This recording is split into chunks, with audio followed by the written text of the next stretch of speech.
Juneteenth celebrates June 19th, 1865, a formal celebration in Galveston, Texas, when African Americans there were delivered news by the U.S. Army of the Emancipation Proclamation, of the end of the Civil War, and of the end of what had been at that point an institution which had robbed men, women, and children of their freedom and autonomy since the year 1619.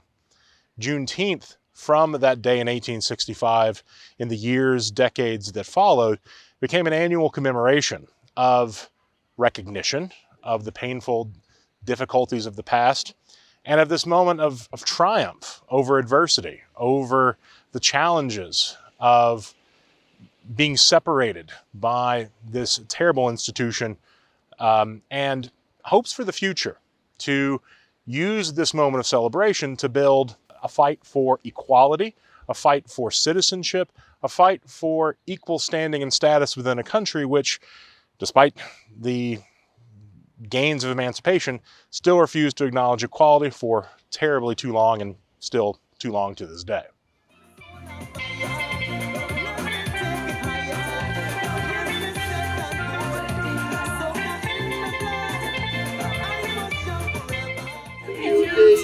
Yeah! Woo! Another one in the books. Yeah. Yes. Bigger and better every year. Happy Juneteenth!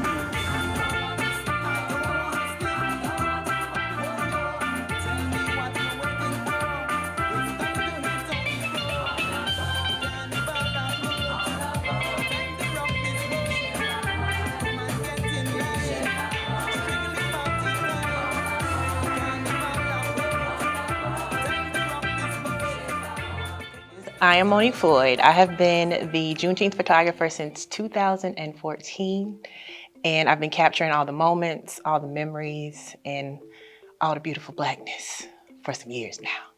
Juneteenth is important for me being a Gaston County native because the representation just wasn't there.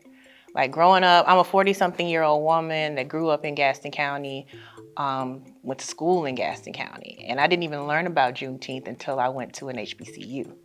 So for the younger generations coming behind me to have access to not only know about it, have it celebrated, and have that representation in their community where they are the minority, it's just huge because that representation matters. Representation matters, those memories, that honor, the celebration, and just it's like an empowerment for all the generations locally to get to experience something like Juneteenth. And we don't have to go out of the county to do it. Juneteenth is a celebration not only of the past, but I think a recognition of the challenges of the present. One of the things that made Juneteenth remarkable then, and I think now, was a recognition of all the challenges of the past. The past is a very difficult thing to talk about, to engage with, to contend with. Yet it's important to do so. You know, a year of pandemic, of the aftermath of this terrible act of violence, the death of George Floyd, this is an important moment in which we have to look towards the future. Juneteenth provides us an example of how to do this.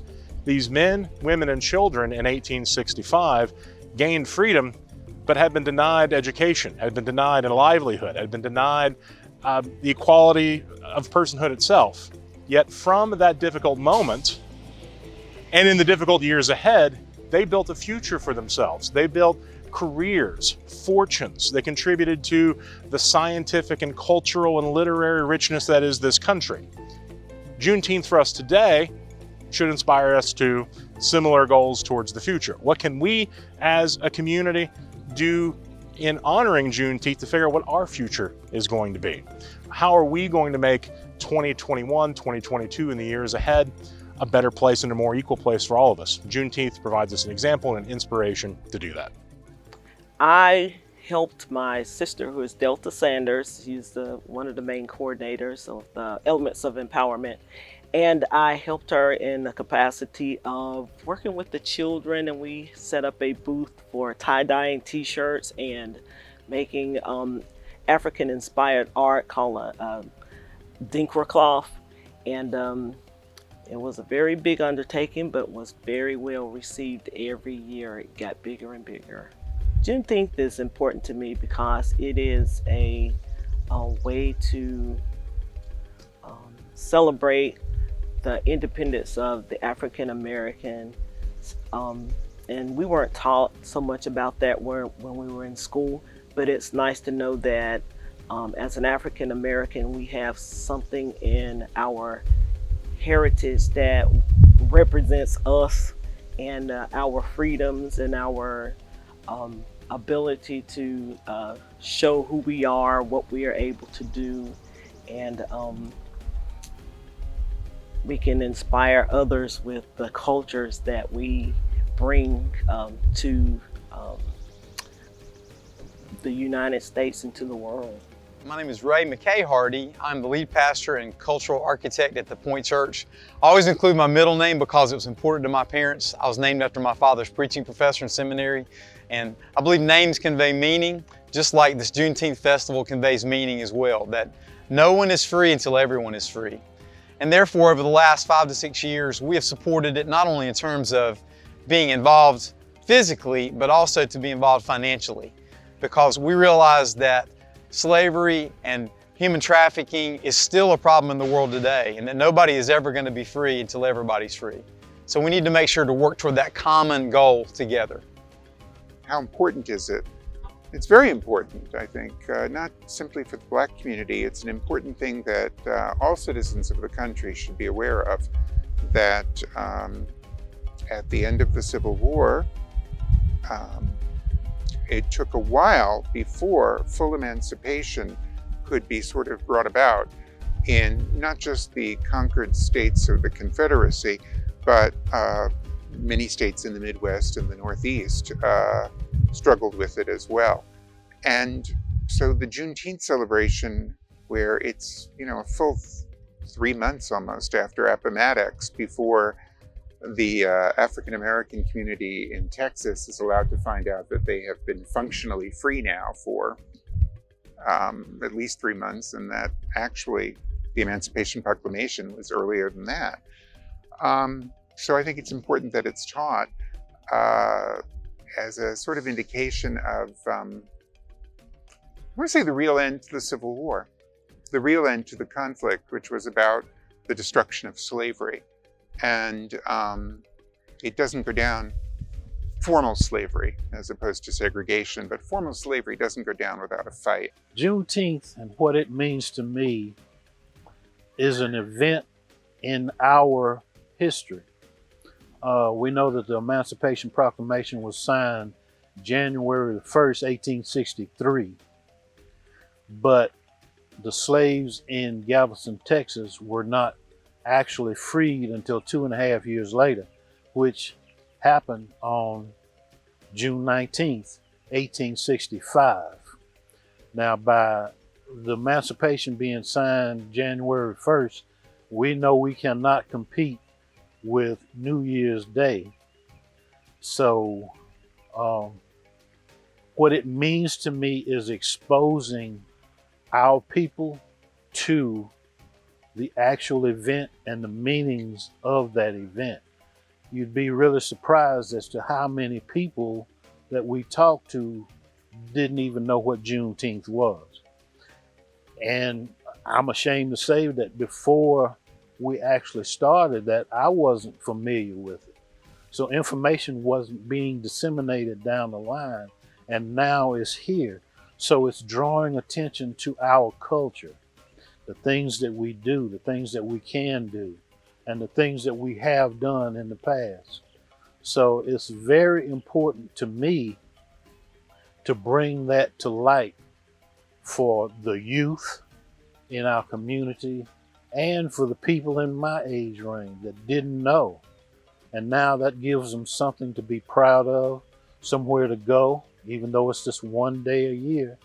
It gives us that time to find out who we are, other than the shortest month of the year being February, and here it is, Black History Month, which I can take it or leave it because I'm Black 365. And that's why we had established a organization called Elements of Empowerment, which does things throughout the year. And the Juneteenth is just one element of what we do. It's about claiming our history that has been denied us for so long. It kind of reminded me, discovering it in my 40s, made me think of the people who, and in Juneteenth, discovering it in Texas, realizing that we were free, and it was word of mouth. And that's how I found it, by word of mouth from a co-worker of mine who lived in Paducah, Kentucky, that celebrated Juneteenth. The idea that we have our own celebration that historically meant much to our community. An opportunity to celebrate our freedom, our right as full citizenship, and being able to be a participant in the whole system, to be accounted for, to be validated, to be whole is very important, because I grew up during the 60s and 70s, and there was a lot of turmoil during that time, and we were trying to identify ourselves and be whole. And in this time we're living in now, it's great to see that resurgence has come, not without adversity, but there's no pain, there's no greatness without adversity. But I'm really happy to be alive right now at this time, to see that we have young people and old people coming together to celebrate something that's meaningful to African Americans. I'm Kojo Bay from Drums for Life, and we've been a part of the Belmont Juneteenth for some years now. We usually bring a big drum circle for the community, and we bring West African drums and the dance and songs and just a really good high energy. But this year I heard we have a parade going on, so we'll be on the float with our drums and dancing and songs and our lively energy. Juneteenth is important to me because it really signifies the beginning of freedom for Africans here in America. You know, we were taught something else in history as far as when Africans who were enslaved were freed. And once we learned the history of Galveston, Texas, and the relationship with the Union at that time with the soldiers, it really brought a lot to light.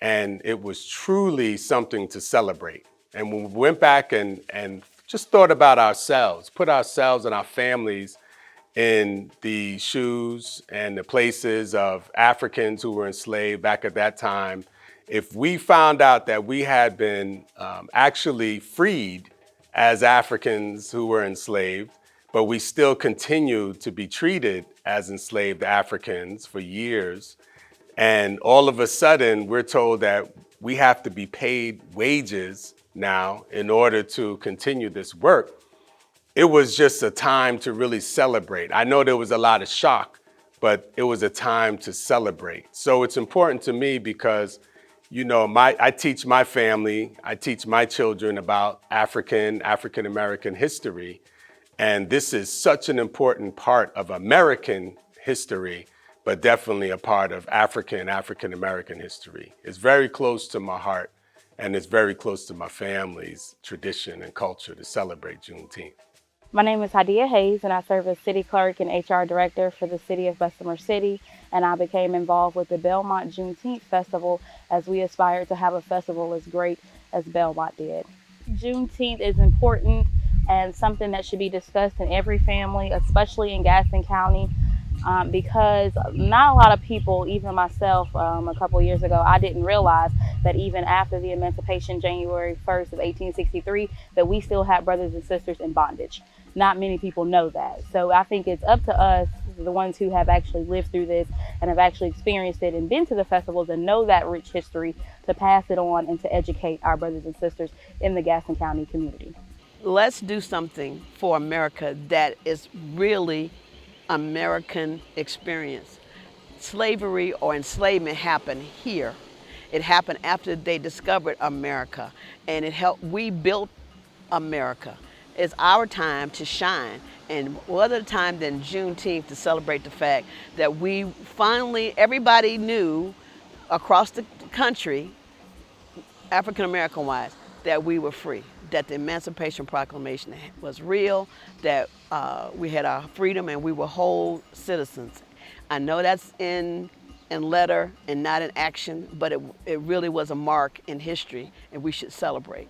To me and my mother and my uncles and my dad, it's definitely an opportunity to think back and reflect on how blessed we are and how we can definitely move forward in the future by ensuring that my siblings know, what we have experienced and what our ancestors experienced and the things that they sacrificed to make sure that we have the opportunities that we have today. Like I said, growing up in a small town from the South, Juneteenth was not something that we were taught about in school, period. I never knew. And even though I was hungry for knowledge from my people, it's still something that I didn't know about until I got to college. I'm a graduate from A&T. What up, Aggie Pride? And that was something that I, of course, stumbled upon in college. And I remember my first Juneteenth festival was actually in Charlotte because, of course, there were no festivals celebrating it here. It started, I think it was in the year 2008 or 9. I don't keep up with a lot of dates, but Ann Young was the initiator of the Juneteenth, along with Adrian Miller, who was with the city. And we had, along with myself, we had Reverend Charles Reed, and we had Elson Baldwin, and several other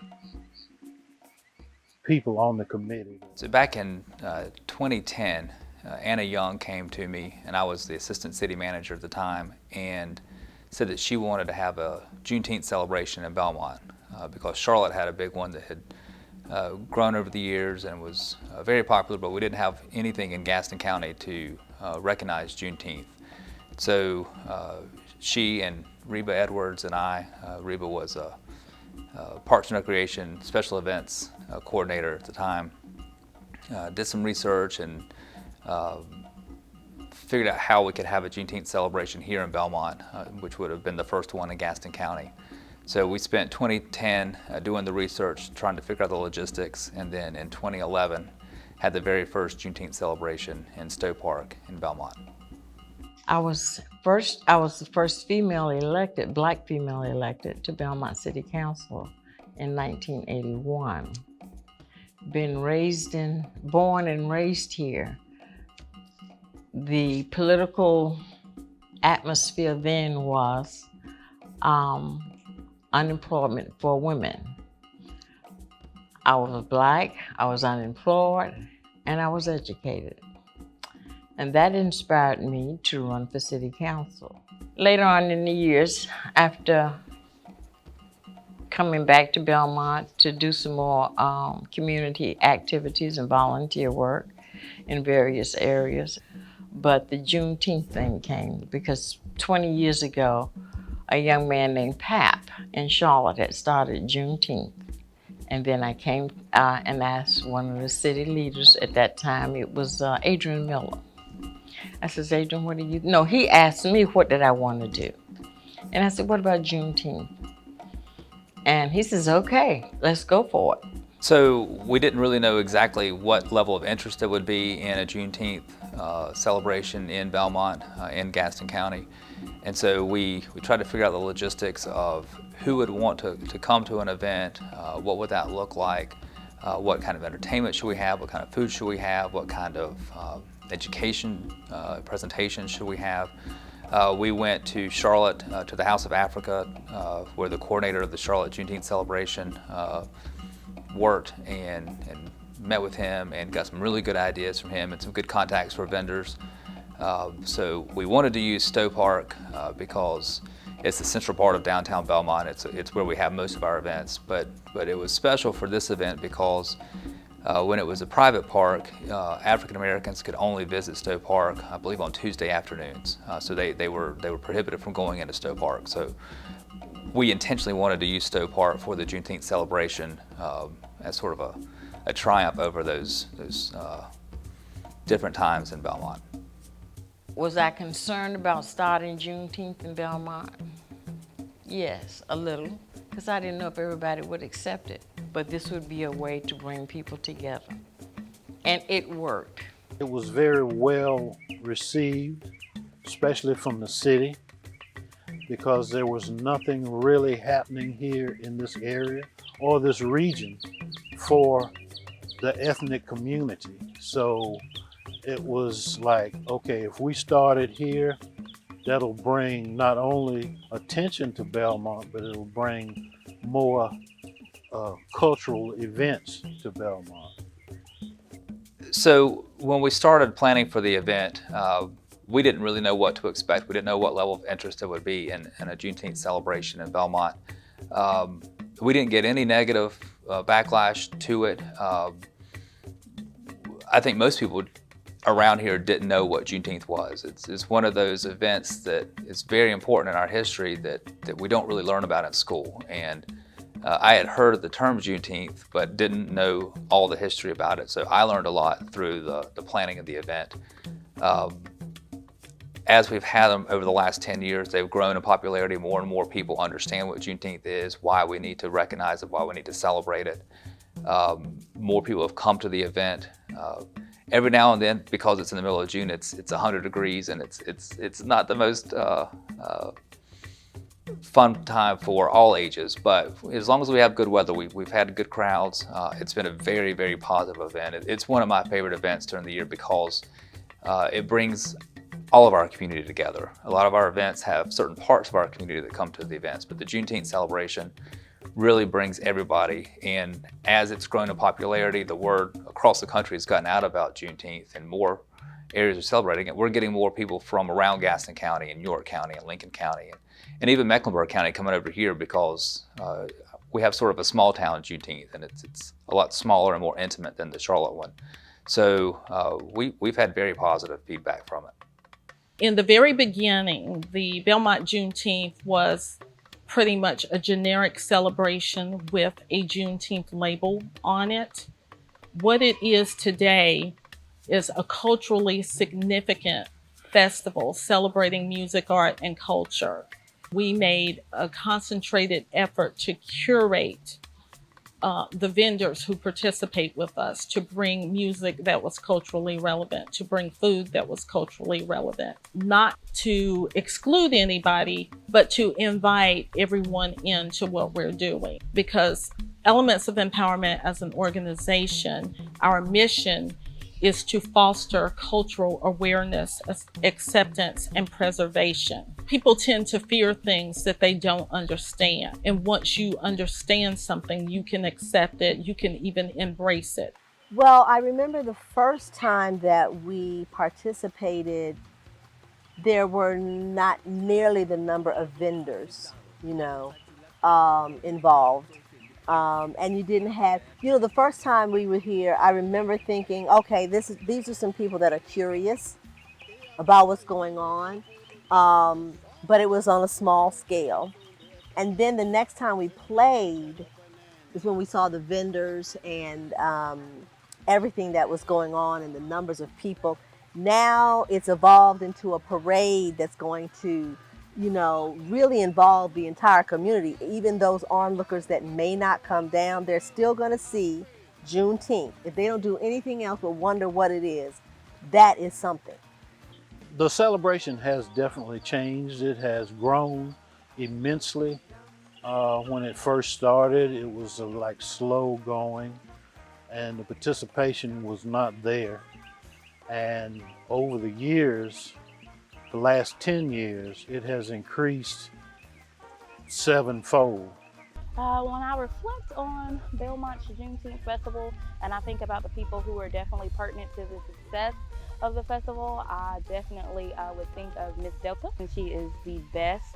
She is a coordinator who was one who wears many hats, and she's a jack of all trades. I think of the heart and the passion of Mr. Vincent. He is a wonderful leader, and I love coming to his coffee shop. It kind of got me used to coming to Belmont and having somewhere to kind of learn and pick up and meet new people and network. And I also think of the city manager, Adrian.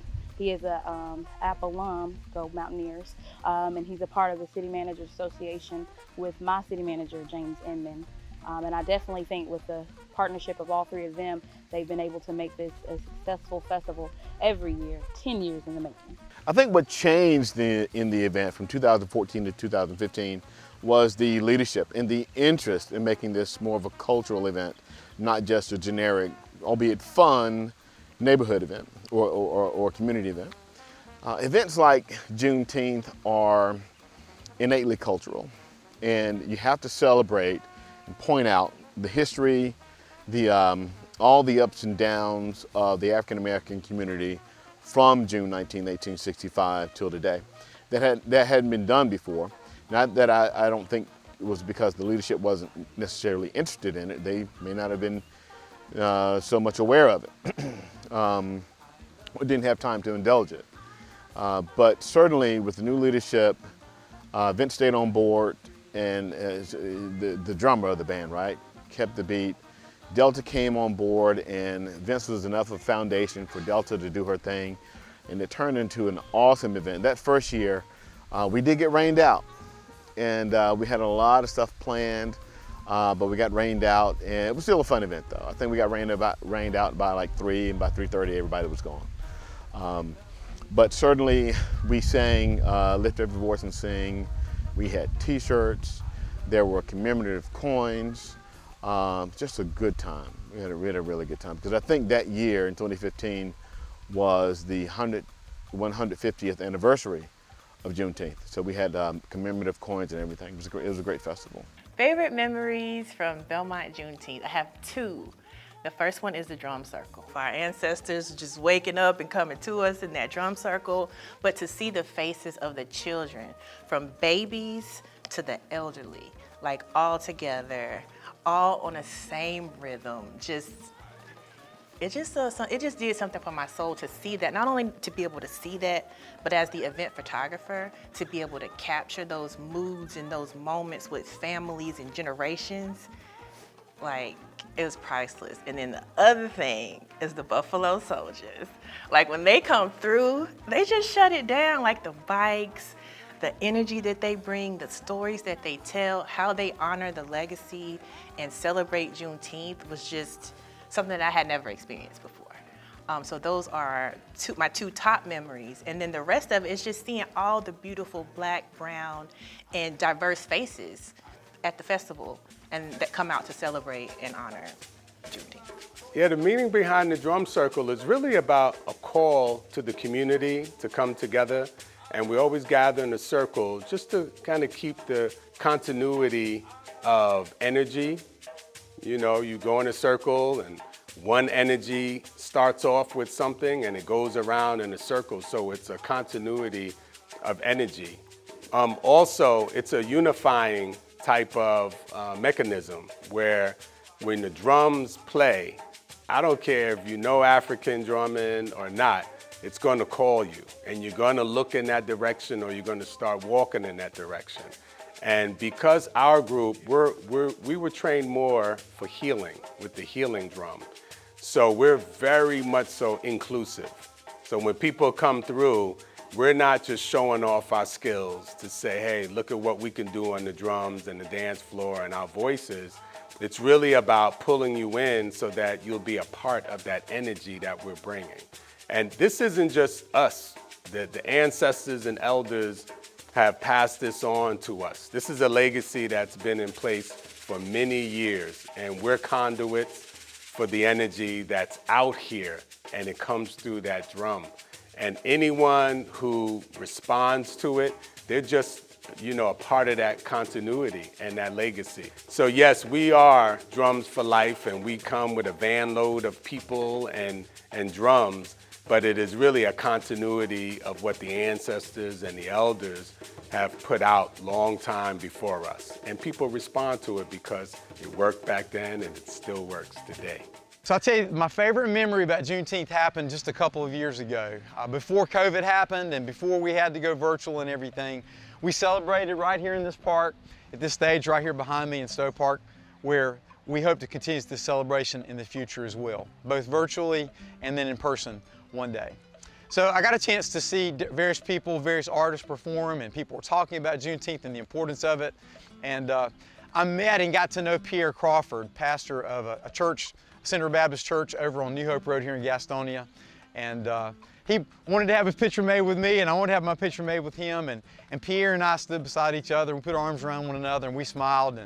But as we got to know each other better, here's what I discovered about Pierre, is that Pierre's ancestors, like my ancestors, my family come from Horry County, South Carolina. And so while my family had grown up in that part of the country for years, Pierre's family was forced to grow up in that part of the country for years. As a matter of fact, one of the things that I have in my family's history is that my great-great-grandfather fought as a Confederate soldier in the Civil War. And while I'm not necessarily proud of that by any means, I'm glad he fought for what he believed, but I'm glad they lost. Because for us, God's desire was that we would be equal. And so I do respect my ancestors as well, but I'm kind of getting beyond the story. Here's why it's important.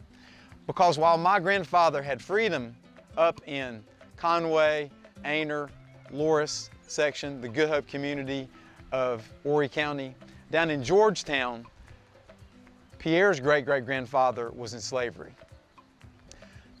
on the largest slave plantation in all of South Carolina. So his grandfather, whose first name was Pappy, if my memory serves me correctly, actually had toward the end of the war his owner, quote unquote, walked toward him with 2 guns in hand.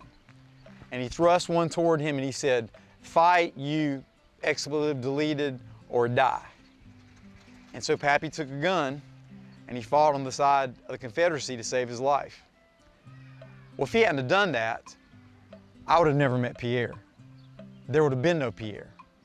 There would have been no opportunity for reconciliation. There would have been no, "Hey, little brother," like he calls me. And I say, "Hey, big brother," like I call him, putting our arms around one another. And not only that, but working together for the betterment of our community together. Pierre and his wife and his church are also part of this Reimagine Us prospect, or the project that we're going to work together to build houses together. But I'm just grateful that we've come from that, where our family members were growing up in the same county and living in the same county 150 years ago, to where we live now, where we have a better opportunity to bring equality and equity for all. So my greatest memory of Juneteenth was having Pierre put his arm around me and say, "Hey, little brother," and invite me into his personal family of friends. We got rained out a couple years ago. We did. That was. But I don't think that's what she meant, though. No, but you know, even in that, everybody had this attitude of, okay, it's raining. And I don't remember spirits being dampened. Right. I don't remember anything stopping for long. You know, we stopped long enough to make sure everybody was safe and equipment was okay, and then we geared up again as soon as we could. Right. The other thing that I would say is, what I remember is the juxtaposition of Juneteenth in this park, in this small town. I mean, when you think about it, this is an unlikely place for there to be a Juneteenth celebration. Let's get real. And so seeing black folks and babies playing and just lined up all across the hills and sitting on the hills and listening, and vendors, it was like this huge family reunion spirit, right? I remember because as entertainers, we didn't have food. We didn't bring food. Right. And everybody said, well, come get some of ours. Come get this, come get that. Right. And we stayed all day, if I remember correctly. We stayed beyond, beyond our performance. Some of our band members went on home, but we stayed because we were having a ball. Some of the defining moments that I can recall over our past 10 celebrations, certainly the formal recognition and rededication of the Elsie Greer Pavilion in Stowe Park. Elsie Greer was an African-American female city council member and did a lot for the Belmont community. and we dedicated the pavilion in Stowe Park to her, but we didn't have a plaque recognizing her. So just something as simple as creating the plaque and having her family come to the event was very memorable, and just a great opportunity to celebrate her work and the work of her family in Belmont. And something as simple as drum circles with children of all colors and backgrounds coming together and making beautiful music together and having fun and smiling and laughing and learning something and sort of breaking down those barriers that we tend to put up in our normal lives. Seeing those barriers taken down during the Juneteenth celebration, it's just a really great feeling. And, we start the year off with our Martin Luther King Unity Day service in January. So Juneteenth, and I don't want to sound disrespectful, sort of serves as a good booster shot because we all feel great about going to the Unity Day service, and that sometimes wears off. And so having the Juneteenth celebration in the summertime is a good reminder of, let's get back to that feeling of unity and learning from our history and moving forward. One moment in particular I remember, it was the 2015 event, the first in the county. So there was this moment at the opening of that 2015 event where we had our marquee musician, who was Tootie Hogan, kind of tuning up on his guitar and the band kind of doing some things in the background. But off to the back side of the fountain, we had Kojo Bay and Drums for Life also starting to warm up on the doon doons and the djembes. And it was just kind of that mix of the ancient tribal drum with your modern music, your electric guitar, and your five-piece drum setup, where those things were just blending together, the sounds. And I looked around me and I could just see the rich cultural exhibits that we had. And we had a diverse crowd of people all mixing and mingling and enjoying what was happening at that time. That very much was a memorable and marquee moment for me. To me, and the current board members and former folks may have a different take on it, but to me, it was always been the music after the festival. So around about 7 o'clock, people would migrate over to the top of the hill by the terraces. And if you were smart, you'd bring your chair and some incense to stick in the ground just to hang out and enjoy the music. There'd be jazz, and there'd be R&B, and there'd be singing. And one of my favorite ways to end that concert, and it was definitely a concert, was a guy, session player by the name of Tootie Hogan. He plays the best version of Maggot Brain I've heard other than on the record. It is just a great rendition. It is so good. Everybody's so relaxed and chill. It's a good time. One thing that I will always remember is in the year 2019, my birthday is on June 15th, and there was a proclamation to make that day Vincent Hill Day, and I thought that was cool. That was real cool. It was embarrassing, but it was cool. I will continue to participate because I think it is something that we as Black people need to always remember where we came from, our beginnings, and not ever forget. And for those that are coming, our generation to come after us, so that they can understand and know where we came from and not ever forget. So as the city manager, I'm excited that we partnered with Elements of Empowerment to carry on the Juneteenth celebration. As long as I'm the manager, I'm very supportive of the efforts of the city and Elements of Empowerment to have a Juneteenth event. Every year I want it to get bigger and better. The city council and the mayor have been very supportive. I'm very grateful to Elements of Empowerment for taking on the logistics and the event planning, because that's a lot of hard work, and it takes a bit of a burden off of our staff. And so we're glad that they wanted to step up and help with the event planning and the logistics of it. So we're glad to support them in that and to help contribute financially and with staff support to make these events the successful events that they are. It takes a lot of work to put on an event, but they make it look easy, and I will certainly support them as long as I'm in this position. I keep coming back every year because I like being a part of the community of it all. I like knowing that what I'm doing is contributing to memories that are gonna last literally forever. Like, I'm documenting it on camera, and these images get used over and over in all different kinds of ways. And people get to see it that don't even get to experience. Maybe they didn't get to come to the festival, but they still get to relive it and experience it through the images and through the videos and pictures and all that good stuff. So I love being a part of that. I feel like that's my contribution, one of my contributions to my community, is being able to document that. The way that we continue to support Belmont Juneteenth is to definitely send drummers and dancers through whenever we're invited.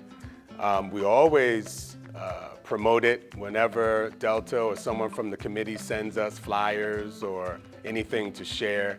We share it on social media. We share it with our circle of followers. But those are the best ways that we can. You know, we're all about drumming, the healing drum, and dance and song. And so we really try to stay in our lane. And in promoting ourselves and our services, we can definitely share something like what they do here in Belmont on Juneteenth. Moving forward, I will definitely make sure that I am active and present in the planning for our Juneteenth Festival as we continue to partner with the City of Belmont in elements of empowerment and try to help out in the governmental realm as much as I can. I encourage everyone in the Belmont community and the Charlotte, Mecklenburg, Gastonia community to come out and participate here in this Juneteenth. Juneteenth is a moment for all of us in the community to come together and recognize a moment of our shared history, our shared legacy, and I think our shared future together, where we can come together, have fun, build relationships with our neighbors, and really, I think, prize that thing that's been missing for a lot of us over the last year of coming together person to person in a sense of being togetherness. So I think it's important to come out and support Juneteenth this year here in Belmont. I just want to say how excited we are to mark this milestone of the 10th anniversary of the Belmont Juneteenth celebration. And while we had to modify our format for 2020 and 2021 because of COVID, we do fully expect and look forward to being back here in the newly refurbished Stowe Park for the 2022 Belmont Juneteenth celebration. It will continue to be the cultural festival that you know it to be, a family-friendly environment where you can come out and embrace the cultural exhibits, enjoy all of the activities, the drum circle, the tribal face painting, the inflatable obstacle course, the tie-dye t-shirts. And we look forward to bringing that to you again, as well as expanding it and bringing you more things to enjoy and embrace our culture. So I hope that Juneteenth becomes important to people of my color and other colors as well for an important reason. Here's what we need to do as people and citizens of this community. That's not that black thing they do down in the park in June. It's something that we all need to acknowledge. It's something we all need to become part of. Because that phrase that encapsulates the mission of Juneteenth for me, that nobody is free until everybody is free, reminds us that there's injustice and inequality and usuriousness of other people around the world. To me, I hope Juneteenth continues to make inroads here, throughout our state, throughout our country, and around the world, because it's all about us, not us versus them. Happy 10-year anniversary to the Juneteenth celebration. Absolutely. Hope you have 10 years more. And it grows and grows and grows. I want to congratulate the Juneteenth Committee for its 10 years of success in putting together this great celebration and looking forward to many years ahead for honoring this important moment. My name is David Neely, and happy 10 years to the Belmont Juneteenth Festival. So happy 10th Juneteenth anniversary. So excited to celebrate in our local community, in our nation, and around the world. Thanks for including me in this celebration. Happy 10-year anniversary to Belmont Juneteenth. Happy 10-year anniversary to the Juneteenth Committee, organization, and all the people that has been involved and will be involved. Happy 10-year anniversary.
Alaro e Masantio.